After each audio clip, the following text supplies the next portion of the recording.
नमस्कार दोस्तों, मैं गुरमीत सिंह तेवतिया एक बार फिर से आप सभी लोगों का स्वागत करता हूं अपने इस यूट्यूब चैनल में। तो आप सभी लोगों से जो है एक ही बात कहना चाहूँगा कि वीडियो को आप लोग पूरा देखा करें।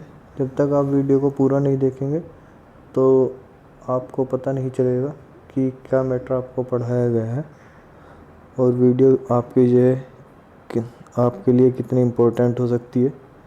और जैसे कि जो है आप सभी लोग जानते हैं 16 अगस्त को जो है आपका BEO का एग्ज़ाम होने वाला है। तो उसी से रिलेटेड जो है थोड़ा सा आज हम वीडियो में डिस्कशन करते हैं। तो आज थोड़ा सा जैसे कि आप सब लोग देख ही रहे हैं तो राष्ट्रीय प्रतीक है, तो राष्ट्रीय प्रतीक के बारे में हम बात करेंगे। और एग्ज़ाम में अब ज़्यादा टाइम नहीं बचा है, आज संडे है और नेक्स्ट संडे को जो है आपका एग्ज़ाम है। एग्ज़ाम टाइम आप सभी लोगों को पता होगा। तो एग्ज़ाम का टाइम जो है 12 से 2 PM है।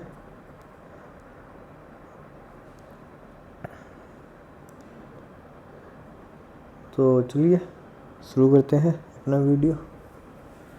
तो जो भी लोग चैनल पे नए हैं वो चैनल को सब्सक्राइब कर लें और जो लोग वीडियो देख रहे हैं वो चैनल को वो वीडियो को लाइक कर दें और शेयर कर दें। अगर आपको जो है अपने लिए नहीं पढ़नी है तो ऐसे लोगों के पास शेयर ज़रूर कर दिया करें जिनको इसकी ज़रूरत हो, जिनको लगता है कि आपको जो है उन्हें ये वीडियो देखनी चाहिए, तो उनके पास ज़रूर शेयर कर दिया करें। तो चलिए राष्ट्रीय प्रतीक की बात करते हैं। तो भारत के जो राष्ट्रीय प्रतीक की अगर हम बात करते हैं तो सबसे पहले जो है बात आती है राष्ट्रपिता महात्मा गांधी की। तो राष्ट्रपिता की बात आती है तो राष्ट्रपिता के बारे में सभी जानते हैं कि राष्ट्रपिता का जो जन्म है 2 अक्टूबर 1869 को गुजरात के पोरबंदर में हुआ था। और इंग्लैंड से इन्होंने जो है वकालत की करके 1893 में भारत आए थे। उसके बाद भारत और अफ्रीका में जो है रंग भेद नीति के विरुद्ध जो है इन्होंने आंदोलन शुरू किया। उसके बाद जो है गांधी जी ने अंग्रेज़ों के खिलाफ असत्य और अहिंसा के जो है नीति अपनाते हुए भारत के स्वतंत्र कराने में अपना पूर्ण योगदान दिया। 1917 से लेकर 1947 तक राष्ट्रीय आंदोलन काल का जो काल था वो गांधी युग के नाम से जाना गया। और बात करें तो सर्वप्रथम सुभाष चंद्र बोस ने जो है महात्मा गांधी को राष्ट्रपिता के नाम से संबोधित किया था। और सर्वप्रथम जो है रविंद्रनाथ टैगोर ने जो है मोहनदास करमचंद को महात्मा कहा था। अब जो है ये मत पूछने लगा कि जो है मोहनदास करमचंद गांधी कौन था। ये जो फ़ोटो आपको दिखाई दे रहा है जिन्हें हम गांधी जी के नाम से जानते हैं, ये इनका नाम मोहनदास करमचंद गांधी ही था। ठीक है, चलिए। और नेक्स्ट पॉइंट जो है कि सबसे पहले पंडित जवाहरलाल नेहरू ने जो है महात्मा गांधी को बापू को नाम दिया था। अब इसके बाद जो है बात करते हैं तो विंस्टन चर्चिल जो है उन्होंने सबसे पहले महात्मा गांधी को अर्धनग्न फ़कीर कहा था। अब बात करते हैं नेक्स्ट राष्ट्रीय ध्वज की। राष्ट्रपिता की हमने बात कर ली, राष्ट्रीय ध्वज की हम बात करते हैं। तो हमारा जो राष्ट्रीय ध्वज है उसे हम तिरंगा के नाम से जानते हैं। और भारतीय संविधान ने जो 22 जुलाई 1947 को राष्ट्रीय ध्वज को तिरंगा रूप से अपनाया था। और 14 अगस्त 1947 को संविधान सभा ने के अर्धरात्रिकाल अधिवेशन में राष्ट्र को समर्पित किया गया। अब इसके बारे में जो है अगर तिरंगे के बारे में जानें तो तिरंगे में जो है आप सभी जानते हैं 3 आडी पट्टियाँ होती हैं, इस तरह की जो है ये 3 पट्टियाँ होती हैं और बीच में ये एक चक्र होता है। तो ये हमारा तिरंगा होता है इस तरह का जी। ये देखिए आप, ये आपको दिखाई दे रहा है। तो अगर हम बात करते हैं लंबाई और चौड़ाई की, तो लंबाई और चौड़ाई जो है 3:2 होती है। इसकी जो लंबाई होती है तिरंगे की, अगर हमारी 3 फीट लंबाई ऐसे होती है तो चौड़ाई हमारी 2 फीट होती है। तो इस तरह जो है हमारा तिरंगा बना होता है। चलिए, इसमें जो है फिर नीले रंग की 24 तिल्लियों वाला अशोक चक्र होता है। ये जो चक्र है ये 24 तिल्लियों वाला होता है, जो धर्म और ईमानदारी की उन्नति के लिए प्रेरणा देता है। सारनाथ स्थित जो है अशोक स्तंभ से लिया गया है ये अशोक चक्र। और अगर रंग की बात करते हैं तो सबसे ऊपर जो है गहरा केसरी रंग होता है, जो साहस और बलिदान का प्रतीक होता है। मध्य में सफ़ेद रंग होता है, जो शांति का प्रतीक होता है और सत्यता का प्रतीक होता है। और सबसे नीचे हरे रंग होता है ये, जो विकास, उर्वरकता, विश्वास और शौर्य का प्रतीक माना जाता है। सर्वप्रथम जो है 1906 में कोलकाता में पारसी बागान के चौराहे पर हरा, पीला और लाल रंग के आर्डियो वाला जो है तिरंगा ध्वज राष्ट्र ध्वज के रूप में फहराया गया था। के बाद 22 अगस्त 1907 को जो है जर्मनी के स्टुटगार्ट में इंटरनेशनल सोसाइटी कांग्रेस के सम्मेलन में मैडम कामा ने इसी ध्वज के कुछ रूप परिवर्तित कर फहराया था। फिर आज़ादी के बाद देश के बाहर विदेशी ज़मीन पर पहली बार ऑस्ट्रेलिया में आधिकारिक रूप से तिरंगे के झंडे को फहराया गया था। ये पॉइंट काफ़ी इम्पोर्टेंट है। इसके बाद जो है नेक्स्ट पॉइंट आपका आता है कि 29 मई 1953 को पहली बार तिरंगा माउंट एवरेस्ट पर तेनसिंग नारगा और सर एडमंड हिलरी के द्वारा फहराया गया था। नेक्स्ट पॉइंट 1971 में अमेरिका के अपोलो 15 नामक अंतरिक्ष यान द्वारा भारत का राष्ट्रीय झंडा सबसे पहले अंतरिक्ष में फहराया गया था। नेक्स्ट पॉइंट यह है फिर कि 9 जनवरी 1987 को कर्नल JK बजांग ने दक्षिणी ध्रुव पर तिरंगे को पहली बार फहराया था। नेक्स्ट पॉइंट कि 21 अप्रैल 1966 को उत्तरी ध्रुव पर स्क्वाड्रन लीडर संजय थापड़ ने तिरंगे को फहराया था।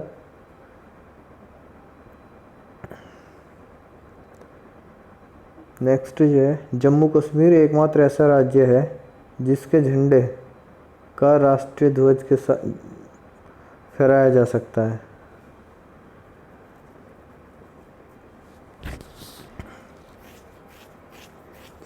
नेक्स्ट पॉइंट यह है कि 5 अप्रैल 1984 को भारत में के प्रथम अंतरिक्ष यात्री स्क्वाड लीडर राकेश शर्मा तिरंगे को स्पेस सूट में बेज के रूप में लगाकर अंतरिक्ष में पहुंचे थे। नेक्स्ट पॉइंट 15 नवंबर 2008 को भारत ने चांद पर अपना राष्ट्रीय ध्वज फहराया। इस प्रकार चांद पर ध्वज फहराने वाला भारत विश्व का चौथा देश बन गया। इससे पूर्व अमेरिका, रूस और यूरोपीय अंतरिक्ष एजेंसी ने अपने ध्वज फहरा रखे हैं। नेक्स्ट जो है 26 जनवरी 2002 को ध्वज संहिता भारत का स्थान भारतीय ध्वज संहिता 2002 ने ले लिया और इसकी व्यवस्था के अनुसार अब आम नागरिक अपनी निजी संस्थाओं, शिक्षा संस्थाओं में सम्मानित तरीके से साल के किसी भी दिन ध्वजारोपण कर सकते हैं। अब बात करते हैं राष्ट्रीय गान की, नेशनल एंथम। तो जैसा कि आप लोग देख रहे हैं तो राष्ट्रीय गान चलिए मैं पढ़ देता हूँ एक बार, क्योंकि काफ़ी लोग ऐसे होंगे उन्हें राष्ट्रीय गान याद भी नहीं होगा। कि जन गण मन अधिनायक जया है, भारती भाग्य विधाता, पंजाब सिंध गुजरात मराठा, द्रविड़ उत्कल बंग, विंध्य हिमाचल यमुना गंगा, उच्छल जलधि तरंग, तब शुभ नामे जागे, तब शुभ आशीष मांगे, गाहे तब जय गाथा, जनगण मंगलदायक जया हे, भारत भाग्य विधाता, जय हे जय हे जय हे, जय जय जय जय हे। तो ये हमारा राष्ट्रीय गान है। राष्ट्रीय गान के बारे में हम लोग पढ़ते हैं। तो पहला पॉइंट राष्ट्रीय गान के बारे में बताता हूँ आपको कि राष्ट्रीय गान की रचना जो है रविंद्रनाथ टैगोर ने की थी, जो कि मूल रूप में बंगाली भाषा में लिखा हुआ था।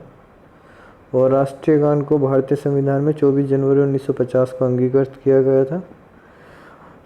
सर्वप्रथम 27 दिसंबर 1911 को भारतीय राष्ट्रीय कांग्रेस के कलकत्ता अधिवेशन में इसे गाया गया था। और 1912 में तत्वबोधिनी नामक पत्रिका में भारत भाग्य विधाता नामक शीर्षक इसे प्रदान हुआ था। तो इसके बाद कि राष्ट्रीय गान में कुल 13 पंक्तियाँ हैं, जिसे गाने के लिए 52 सेकंड का समय लगता है। रविंद्रनाथ टैगोर ने राष्ट्रीय गान को अंग्रेजी में अनुवाद दिया था, मॉर्निंग सॉन्ग ऑफ इंडिया शीर्षक से जो है दिया था इसे। नेक्स्ट जो है गुरुदेव रविंद्रनाथ टैगोर ने ही बांग्लादेश के राष्ट्रीय गान आमार सोनार बंगाल की रचना की थी। 15 नवंबर 2010 को दूरसंचार विभाग ने अपनी एक विज्ञापन के द्वारा राष्ट्रीय गान को कॉलर ट्यून नहीं बनाने के निर्देश जारी किए। नेक्स्ट 27 दिसंबर 2011 को राष्ट्रीय गान को 100 वर्ष पूरे हो गए।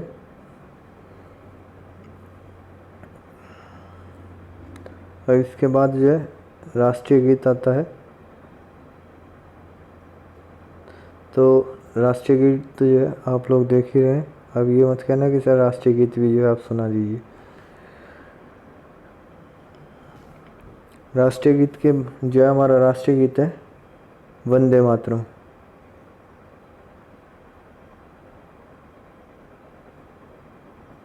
राष्ट्रीय गीत जो है हमारा वंदे मातरम हमारा राष्ट्रीय गीत है। तो बंकिम चंद्र चटर्जी ने जो है 1874 ईस्वी में वंदे मातरम नामक राष्ट्रीय गीत को संविधान सभा द्वारा 24 जनवरी 1950 को अपनाया गया था। और यह गान जो है बंगाली भाषा में था। बंकिम चंद्र चटर्जी ने जो है इस गीत की रचना अपने उपन्यास आनंद मठ में जो है 1882 ईस्वी में की थी, जिसे जनगण मन के समान दर्जा प्राप्त है। नेक्स्ट पॉइंट जो है वंदे मातरम की रचना संस्कृत भाषा में है। वंदे मातरम नामक राष्ट्रीय गीत को 1896 में भारतीय राष्ट्रीय कांग्रेस के कलकत्ता अधिवेशन में गाया गया। इस गीत में 1 मिनट 5 सेकंड में गाया जाता है। और राष्ट्रीय गीत की जो धुन पन्नालाल घोष ने तैयार की थी।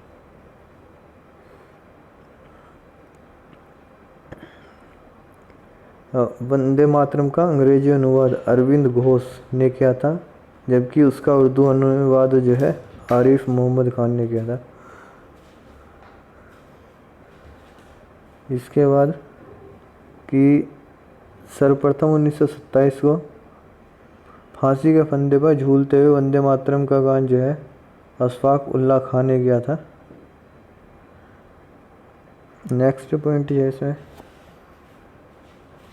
1949 को मास्टर कृष्ण राव ने राष्ट्रगीत को बैंड पर बजाने की धुन बनाई थी, जिसके निर्देशन में मास्टर गणपत सिंह ने पहली बार इसे बजाया था। Next point BBC world service द्वारा 2003 में किए गए अंतर्राष्ट्रीय सर्वेक्षण में वंदे मातरम को विश्व के शीर्ष 10 राष्ट्रगीतों में दूसरे स्थान पर रखा गया। और इससे पहली सूची पर आयरलैंड का राष्ट्रगीत जो है ए नेशन वंस अगेन को मिला। नेक्स्ट जो है आता है अब हमारा राष्ट्रीय चिन्ह अशोक स्तंभ। तो ये आप देख रहे हैं, ये अशोक स्तंभ है जिसमें 4 शेर होते हैं और चारों दिशाओं में जो है इन शेरों का मुंह होता है। और ये नीचे आपको अशोक चक्र दिखाई दे रहा होगा।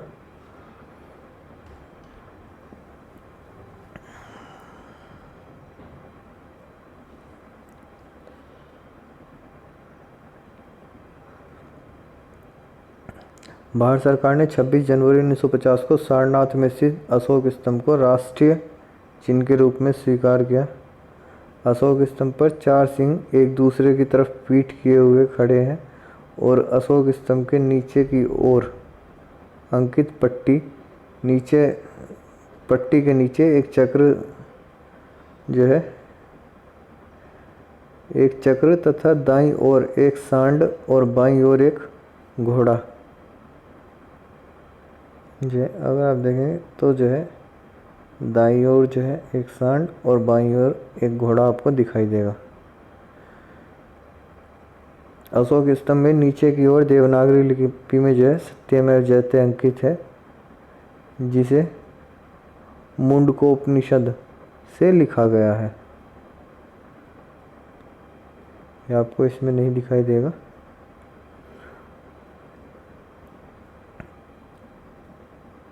जो है राष्ट्रीय चिन्ह में दर्शाए गए पशुओं में घोड़ा अदम्य शक्ति, परिश्रम तथा गतिशील का घोतक है।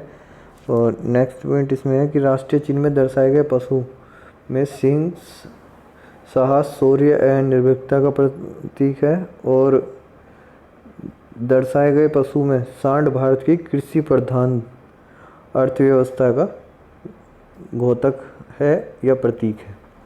ठीक है, अब बात करते हैं राष्ट्रीय पंचांग कैलेंडर की। तो अगर हम कैलेंडर की बात करते हैं तो सरकारी कामकाज में 22 मार्च 1957 को राष्ट्रीय पंचांग अपनाया गया था। तो उससे पहले जो पंचांग था वो ग्रिगोरियन कैलेंडर के अलावा कैलेंडर था, और उसके अलावा भारतीय राष्ट्रीय पंचांग शक संबंध पर आधारित है। इसका पहला महीना जो है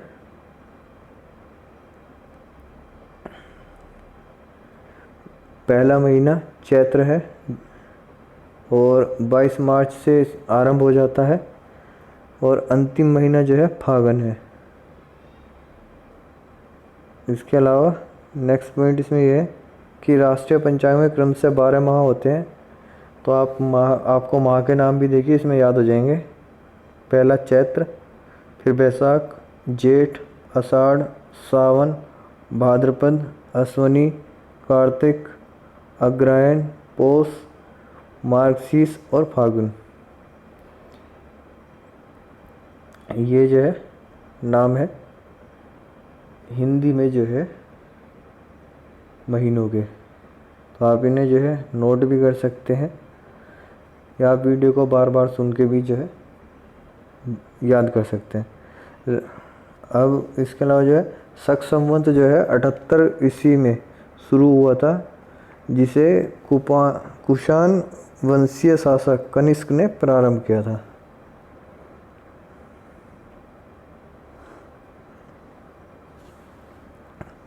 ठीक है, अब जो है हम बात करते हैं राष्ट्रीय पशु बाघ की। तो ये राष्ट्रीय पशु है बाघ, इसे आप देख लीजिएगा ध्यान से।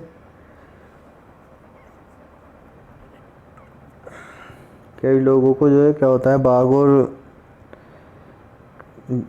शेर में जो है फ़र्क नहीं पता होता, तो देख लीजिएगा भाई आराम से।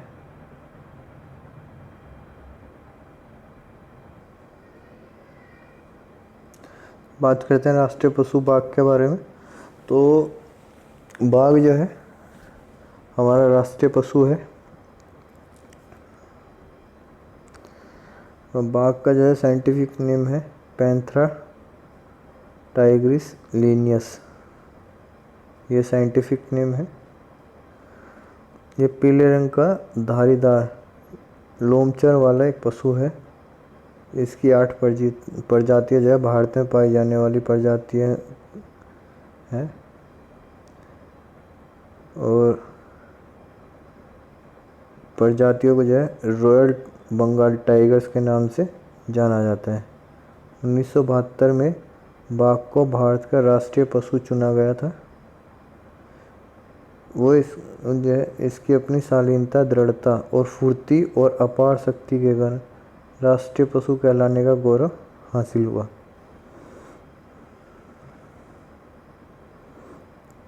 इसके बारे में कुछ और पॉइंट देख लेते हैं कि देश में बाघों की घटती संख्याओं को देखते हुए 1973 में भारत सरकार ने बाघ परियोजना शुरू की थी, जिसे प्रोजेक्ट टाइगर बोलते हैं। और मैसूर के जो है शासक टीपू सुल्तान को शेर मैसूर भी कहा जाता था, जिसके शासनकाल में बाघ उनका प्रतीक चिन्ह के रूप में अपनाया गया था।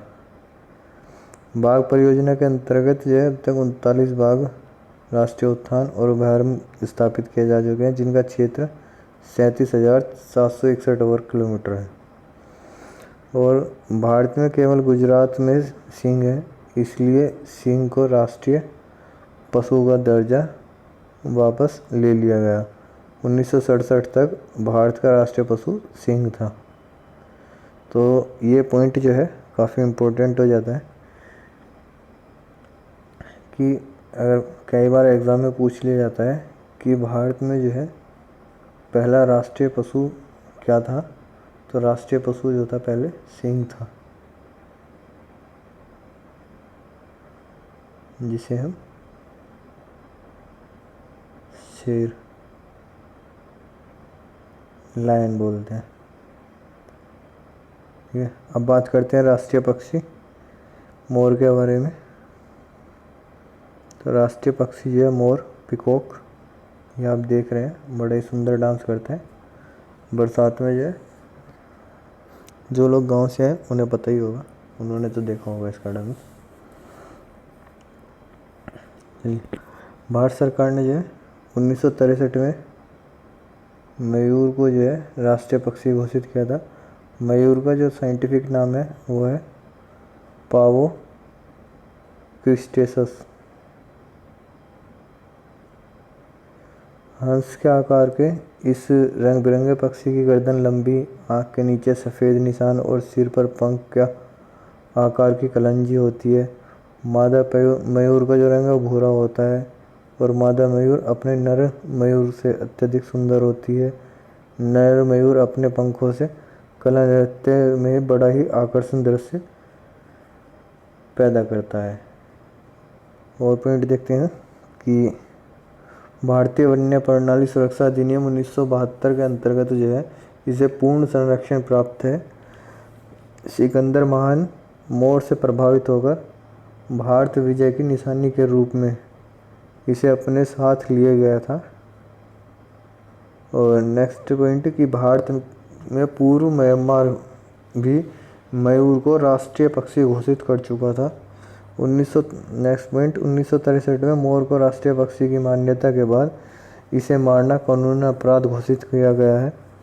और नेक्स्ट पॉइंट और लास्ट पॉइंट इसके बारे में कि भारतीय पुराण के अनुसार मोर सुब्रमण्य का वाहन है। अब नेक्स्ट आता है राष्ट्रीय पुष्प कमल, लोटस। ठीक है,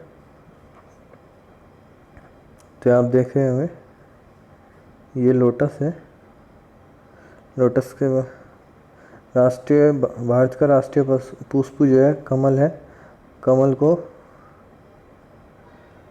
नीलेम्बो न्यूसीपेरा गार्टन, ये इसका साइंटिफिक नाम है। और इसका प्राचीन भारत कला और पुराणों में महत्वपूर्ण स्थान है। प्राचीन काल में ही भारतीय संस्कृति के मांगलिक प्रतीक माना जाता रहा है। और इसका विवरण विष्णु पुराण और पद्म पुराण में मिलता है। ब्रह्मा, सरस्वती, लक्ष्मी इन देवी देवताओं का स्थिति जो है इस कमल में है। अब नेक्स्ट बात करते हैं राष्ट्रीय वृक्ष की। तो राष्ट्रीय वृक्ष है हमारा बरगद।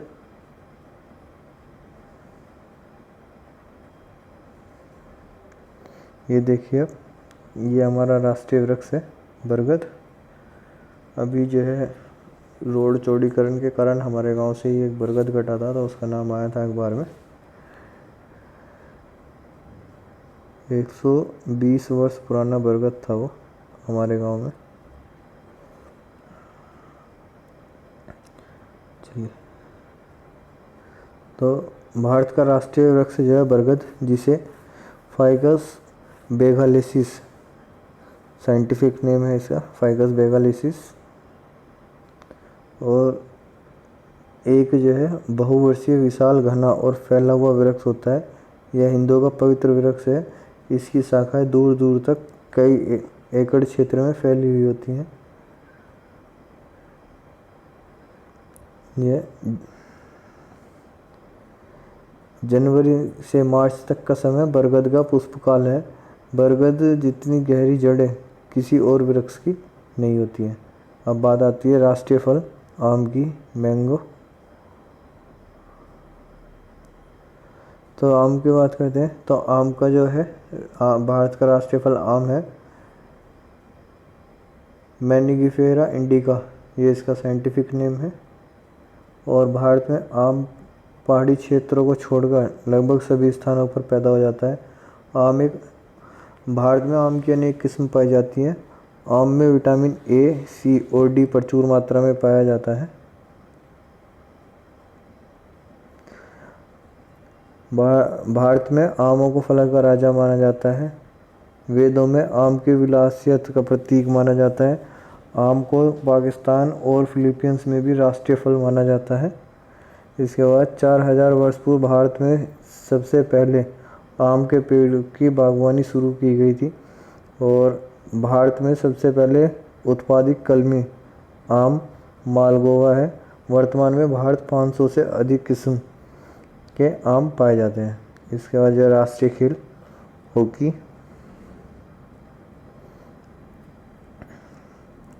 तो भारत का राष्ट्रीय खेल जो है हॉकी है। इसमें 11-11 खिलाड़ी की 2 टीमें भाग लेती हैं। और हॉकी में प्रयुक्त गेंद सफ़ेद का वजन 155 ग्राम होता है, कई बार पूछ लेता है। और तथा हॉकी स्टिक की जो छड़ी है वो 91 सेंटीमीटर की होती है, ये भी पूछ लिया जाता है। और हॉकी का जादूगर के नाम से मशहूर जो है मेजर ध्यानचंद का जन्म 29 अगस्त को हुआ। उस दिन राष्ट्रीय खेल दिवस मनाया जाता है, जो कि मेजर ध्यानचंद के सम्मान में मनाया जाता है। भारत में ओलंपिक हॉकी में 8 बार स्वर्ण पदक 1928 के एम्स्टर्डम ओलंपिक में भारत ने नीदरलैंड को 3-0 से हराकर पहला स्वर्ण पदक जीता था। और इसके बाद 1956 तक लगातार 6 स्वर्ण पदक जीते। तदुपरंतु 1964 और 1980 में 2 स्वर्ण पदक जीते थे। इसके अलावा जो है हॉकी इंडिया में 23 जुलाई 2009 को नया लोगो अनावरण किया गया, जो राष्ट्रीय ध्वज के अशोक चक्र से प्रेरित है और जिसमें 24 हॉकी स्टिक और एक पहिए के रूप में सजी हुई है, जो कि आप देख रहे हैं। ये जो लोगो है, ये नया लोगो दिया गया है, जिसमें जो है एक चक्र के रूप में या एक पहिए के रूप में 24 हॉकी स्टिक जो है सजी हुई है। अब उसके बाद हम बात करते हैं राष्ट्रीय नदी गंगा के बारे में। तो भारत सरकार ने सर्वप्रथम 2008 में गंगा को राष्ट्रीय नदी घोषित किया। यह नदी जो है गंगोत्री हिमनद के गोमुख नामक स्थान से निकलती है और लगभग 2500 किलोमीटर लंबी दूरी के बाद सहायक नदी है, ये लंबी दूरी तय करती है। और इसकी जो सहायक नदियाँ हैं वो यमुना, सोन, टोस, पुनपुन, गोमती, घाघरा, जो है गंडक, कोसी और महानंदा, ये इसकी सहायक नदी हैं।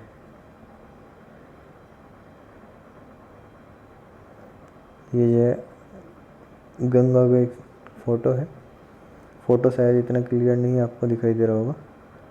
तो गंगा नदी जो है उत्तराखंड, उत्तर प्रदेश, बिहार, झारखंड, पश्चिम बंगाल आदि भारतीय प्रदेशों में होते हुए बांग्लादेश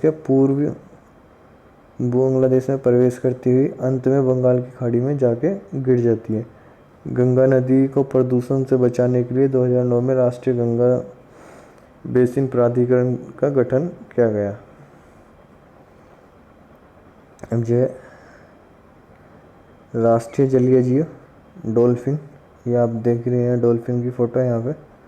तो 10 मई 2010 को जो है भारत सरकार के वन एवं पर्यावरण मंत्रालय ने डॉल्फिन को राष्ट्रीय जलीय जीव नेशनल एक्वेटिक एनिमल घोषित किया गया। केंद्र सरकार ने गंगा में डॉल्फिन की बढ़ती संख्या को बढ़ाने के लिए जो है प्रोजेक्ट डॉल्फिन शुरू किया और प्रोजेक्ट टाइगर की तरह महत्वपूर्ण माना गया। विश्व में जो है ताज़े पानी में केवल 4 क्षेत्र में डॉल्फिन पाई जाती हैं। भारत के गंगा एवं चंबल नदी के अलावा पाकिस्तान की सिंधु नदी में फूला और चीन की यंगत्जे नदी में जो है बाजी और ब्राज़ील की अमेज़न नदी में बाटो नाम से डॉल्फिन की प्रजातियां पाई जाती हैं। गंगा में पाई जाने वाली जो डॉल्फिन है दृष्टिहीन होती है, इनकी आंखों में लेंस नहीं होते। मादा डॉल्फिन की लंबाई नर डॉल्फिन से अधिक होती है और डॉल्फिन का उल्लेख महाभारत में बाबरनामा में भी लिखा हुआ है। महाभारत और बाबरनामा दोनों में लिखा हुआ है। अब बात करते हैं राष्ट्रीय मुद्रा की। तो राष्ट्रीय मुद्रा के प्रतीक आप देख ही रहे हैं। तो भारतीय राष्ट्रीय का अलग पहचान चिन्ह निर्धारित करने के लिए 15 जुलाई 2010 को भारतीय प्रतीक देवनागरी लिपि के आर का मिलाकर बनाया गया है। तो भारतीय मुद्रा विश्व की 5वीं ऐसी मुद्रा है जिसका अपना अलग पहचान चिन्ह है। इसके पूर्व जो है अमेरिकी डॉलर, ब्रिटिश पाउंड, जापानी येन और यूरो का अलग अलग पहचान चिन्ह है। मुंबई के जो है आईआईटी के post graduate designer Uday Kumar ने इसे भारतीय राष्ट्रीय मुद्रा चिन्ह को डिज़ाइन किया था। इसके अलावा जो है भारतीय राष्ट्रीय मुद्रा का प्रतीक देवनागरी अक्षर के रे और रोमन अक्षर के आर को मिलाकर का मिला जुला रूप है। देवनागरी में रे को बीच में एक रेखा काटती है जो तिरंगे के प्रतिनिधित्व करती है। इसका मतलब समानता भी है। ये जो है इस तरह है। तो अगर हम देखें तो ये पीछे का जो हिस्सा है ये तिरंगे के समान हो जाता है और वैसे अगर देखा जाए तो ये आर बन जाता है।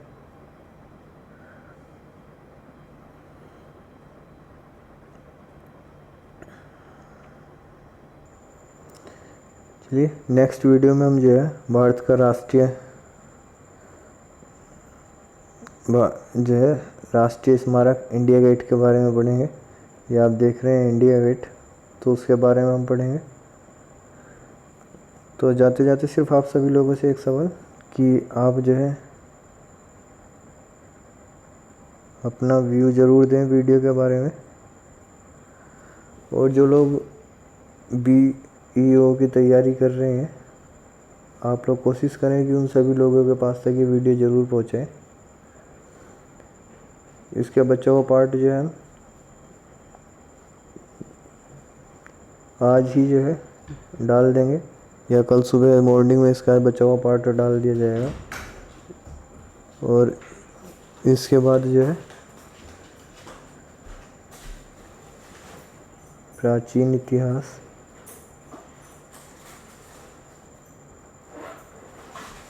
मध्यकालीन इतिहास और साथ में जो है आधुनिक इतिहास की क्लासेस भी जो है डाल दी जाएंगी। तो वीडियो आपको जो है लाइक कीजिए, शेयर कीजिए, और जो लोग चैनल को फर्स्ट टाइम देख रहे हैं वो लोग चैनल को सब्सक्राइब ज़रूर कर लें। तो मिलते हैं फिर एक नई वीडियो के साथ जाए, तब तक के लिए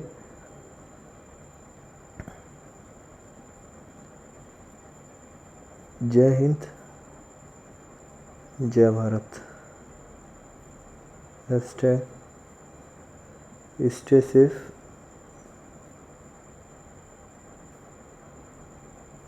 स्टे होम। Thank you.